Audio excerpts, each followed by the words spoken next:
Malum İslam dünyasının en acılı günlerinden birisi. Ben Kerbela ile alakalı kolay kolay bir daha sohbet etmeyeceğim demiştim.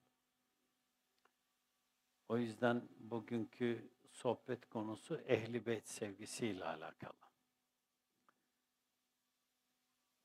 Bunlar İslam dünyasında farklı algılanan,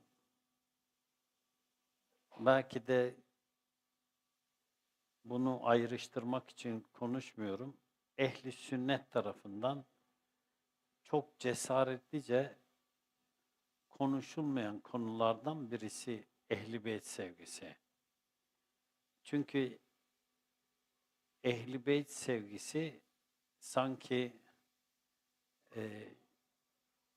konuşulursa ona Şia damgası vurulacakmış gibi algılanan, hatta Ehl-i Beyt sevgisiyle yanıp tutuşanlar için hazır bir damgalanma operasyonu olup bu Şia mı veya Türkiye'de işte bu Alevi mi, bu Kızılbaş mı filan bir sürü yakıştırmalar olur.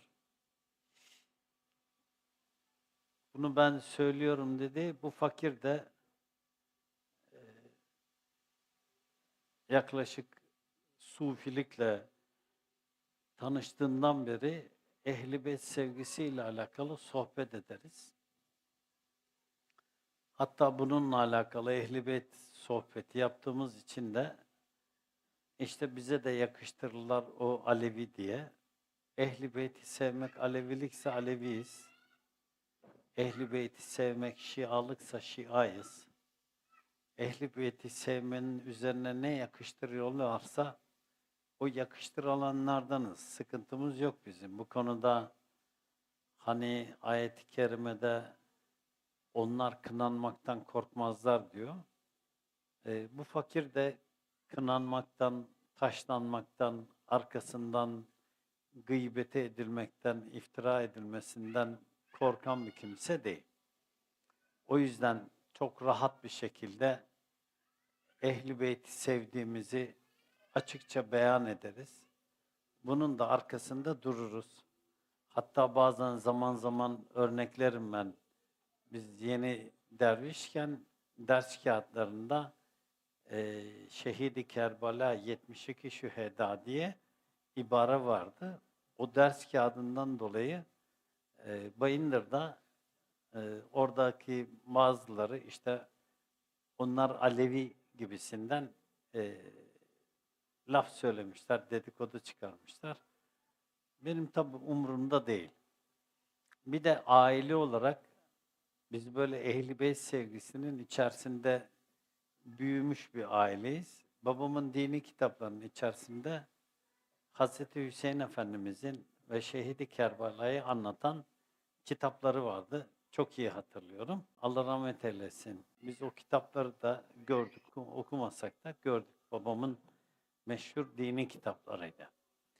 Ben bugünkü sohbeti de biraz böyle Ehl-i Beyt sevgisine ayırdım. Yani Ehl-i Beyt sevgisini Kur'an'la, hadis-i şeriflerle, imamların içtihatlarıyla biraz anlatalım dedim. Çünkü son zamanlarda bu daha önce cılız sesler halindeydi Ehl-i Beyt'le alakalı ama son dönemde Ehl-i Beyt sevgisi ne yazık ki unutuluyor. Hatta son dönem bir kısım Vahabi yorumcular Hazreti Hüseyin Efendimizin hatalı davrandığını, Hazreti Hüseyin Efendimizin Emir-el Müminine karşı çıktığına dair söylemleri gelişmeye başladı. Bu bir kısım Selefi Vahabi kesim bunu açıkça dillendirmeye başladılar. Zaman zaman sosyal medyada bunları da görüyoruz ve sanki Ehl-i Beyt sevgisinin bir temel üzerine oturmuyormuş, temelsiz bir şeymiş gibi bir algı oluşuyor. Benim derdim tabii onlara bir cevap yetiştirmek değil. Benim derdim bizim içinde bulunduğumuz yolun, içinde bulunduğumuz halin Kur'an ve sünnet seneye uygun olmasıyla alakalı. Yani biz yolun ta en başında bütün arkadaşlara ve kendime verdiğim bir söz vardı. Bizim din olarak yapacak olduğumuz her şey Kur'an'a, sünnete, imamların içtihadına sufilikle alakalı ilave ilk sufilerin yolunu izleyeceğimize dair bir sözüm var. O yüzden Ehl-i Beyt sevgimizin de Kur'an, sünnet ve imamların içtihatları çizgisinde olduğunu beyan eden bir sohbet olacak inşallah.